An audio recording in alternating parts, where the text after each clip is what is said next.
Oi, meu aluno, minha aluna, tudo bem com você? Eu sou o professor Arthur e agora a gente vai começar o nosso módulo de genética. E a gente vai começar essa primeira aula falando um pouquinho de conceitos gerais para a gente entender o que a gente vai estudar nesse módulo, como que a gente vai começar a pensar em genética, para depois a gente poder aprofundar nos conceitos. E aí a gente vai acabar falando um pouquinho de gametogênese, que boa parte dos livros ou boa parte dos cursos que vocês forem fazer por aí não vão colocar gametogênese junto com genética, mas eu acho que é bastante apropriado a gente falar disso agora, que vai fundamentar e vai dar base para muitas coisas que a gente vai falar daqui para frente. E para a gente começar a entender genética, a gente tem que entender o que a genética estuda, né? A genética, ela vai ser a ciência que vai estudar as propriedades dos genes. Ah, legal. Mas o que são esses genes? Os genes são segmentos de DNA. Então, vamos pensar no ser humano. Nós, seres humanos, somos organismos essencialmente diploides. O que acontece? As células de um ser humano têm no interior do seu núcleo os cromossomos em pares. E esses pares, quando a gente compara um cromossomo com o outro dentro do par, eles têm o mesmo tamanho e a mesma posição do centrômero. Por isso a gente chama eles de cromossomos homólogos. E dentro desses cromossomos homólogos a gente tem esses cromossomos homólogos, na verdade, são formados por DNA. E os segmentos desse DNA que codificam algum polipeptídeo, que codificam alguma proteína, vocês podem ver como isso funciona lá no nosso módulo de biologia celular. Esse segmento de DNA que codifica uma proteína, ele é chamado de gene. E se a gente for pensar, como a gente tem um par de cromossomos homólogos, consequentemente, se em cada um desses cromossomos homólogos a gente for olhar a mesma posição, que é o que a gente vai chamar de locus gênico, a posição nesse cromossomo, o lugar, o endereço ali naquele cromossomo, a gente vai ter o mesmo locus gênico nos dois cromossomos homólogos, porque esses cromossomos eles têm o mesmo tamanho, a mesma posição do centrômero, eu consigo achar o mesmo lugar em cada um desses cromossomos homólogos. Consequentemente, a gente vai ter genes homólogos. E cada característica do indivíduo vai ser determinada por esse par de genes, então. Os dois genes, um de cada cromossomo homólogo, atuando juntos, vão gerar uma característica, falando grosso modo, vão gerar uma característica nesse indivíduo. E essa configuração do par de genes é o que a gente vai chamar de genótipo. A configuração genética, ou seja, a configuração dos genes, é o que a gente chama de genótipo. Consequentemente, a característica determinada por esses genes é o que a gente chama de fenótipo. Genótipo é a configuração dos genes. Fenótipo é a característica expressa.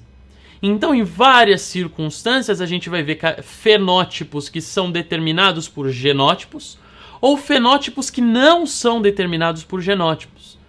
Tá certo? Por exemplo, se você for muito na academia, você vai ficar bombadaço. Vai ficar bombadaço, você vai ter um fenótipo bombadaço. Mas o seu genótipo não mudou. Então, as características genéticas podem ser diferentes das características físicas, das características do fenótipo, tá bom? Outras características, por exemplo, cor dos olhos, você não um olho azul é um olho azul, determinado a partir de um genótipo. Algumas doenças vão ser determinadas a partir de um genótipo, um fenótipo característico de um genótipo. E aí, a gente está dizendo, então, que algumas características são determinadas por esse par de genes que a gente tem num par de cromossomos homólogos. Só que quando um indivíduo vai se reproduzir, se você olhar lá no nosso módulo de biologia celular, você vai entender que algumas células desse organismo vão entrar em meiose. E na meiose, o produto final, as células filhas, elas têm metade da quantidade de cromossomos da célula mãe. Aquela célula diploide que entrou em meiose, ela vai se tornar as células filhas haploides. E aquela característica que era determinada por um par de cromossomos, agora tem um cromossomo só. Ou aquela característica que era determinada por um par de genes, agora tem um gene só. E o que vai acontecer quando esses gametas formados por meiose fecundarem, ou realizarem a fecundação para formar um novo indivíduo? O gene vindo do gameta masculino vai se encontrar com o gene vindo do gameta feminino e vai novamente formar um par. E esse novo par, com uma característica herdada 50% do pai, 50% da mãe, vai formar a característica do novo indivíduo. E aí a gente vai ver nas próximas aulas se essa característica vai ser a característica do pai, vai ser a característica da mãe, vai ser uma mistura das duas características. Como que essas características baseadas num genótipo vão se manifestar? Então, quando a gente fala em genética, essencialmente a gente está falando de características que podem ser transmitidas hereditariamente. De características que você pode herdar do seu pai, ou herdar da sua mãe, ou herdar um conjunto que vai formar uma nova característica sua. Basicamente, a gente fala, então, em genética, de características herdáveis, de características determinadas pelos seus cromossomos. Então, se a gente fala que a meiose que forma os gametas vai originar, vai possibilitar que você combine características do seu pai com características da sua mãe e gere as suas novas características, a ideia da gente estudar padrões de herança genética depende essencialmente da meiose na formação de gametas. Então, por isso, a gametogênese vai ser muito importante para que a gente possa entender como funciona essa ideia da genética. Então, o que vai acontecer? Vale, então, já que a gente puxou esse assunto da gametogênese, descrever um pouco como que funciona a gametogênese. E o modelo, tanto da gametogênese masculina humana, quanto da gametogênese feminina humana, e gametogênese, a gente diz, gametogênese é a formação desses gametas, tanto no homem quanto na mulher, vai ser baseada naquele esquemão que a gente viu no módulo de biologia celular da meiose. Então, uma célula mãe que faz uma divisão semelhante à mitose, fazendo a separação dos cromossomos homólogos. E depois uma divisão subsequente em que a gente faz a separação das cromátides irmãs. É exatamente isso que vai acontecer na gametogênese, tanto masculina quanto feminina. Vamos começar pela gametogênese masculina, que a gente vai chamar também de espermatogênese. É o processo de divisão celular que dá origem ao espermatozoide. Uma célula na parede do túbulo seminífero, que fica no testículo masculino, chamada de espermatogônia, vai se diferenciar numa célula chamada de espermatócito primário.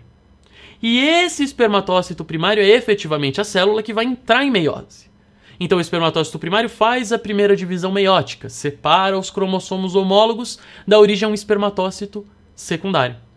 O espermatócito secundário, então, se divide, faz a segunda divisão meiótica e dá origem às espermátides. Separou as cromátides irmãs, deu origem a 4 espermátides, que agora já são haploides. Essas espermátides, então, vão passar por um processo de diferenciação que a gente chama de espermiogênese. E essa espermiogênese, que é a última etapa da espermatogênese, faz com que as células haploides, que a gente chamou de espermátides, se tornem efetivamente os espermatozoides. Na mulher, o processo é muito semelhante.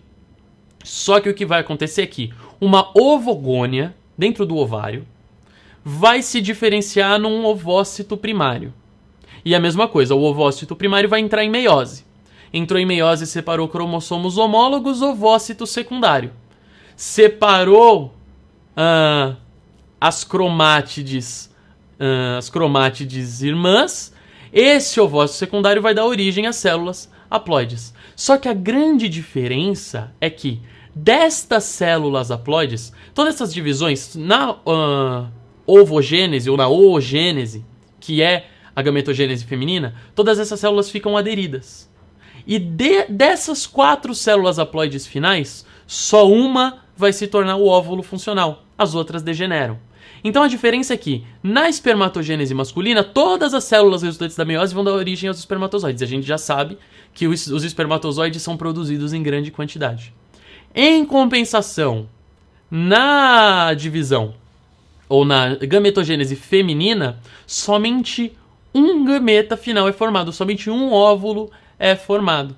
Então a gente vai ter no final uma série de espermatozoides haploides, contendo um cromossomo homólogo do par do pai, e um óvulo, um único óvulo, que fecundado, também contendo um único cromossomo homólogo da mãe, de um único cromossomo homólogo de cada par, né, em cada um deles, essa fecundação vai restituir o número diploide e vai formar um indivíduo que tem metade dos genes do pai, metade dos genes da mãe, e vai apresentar uma série de características novas determinadas por esses genes que a gente vai vendo como funcionam nas próximas aulas, tá certo?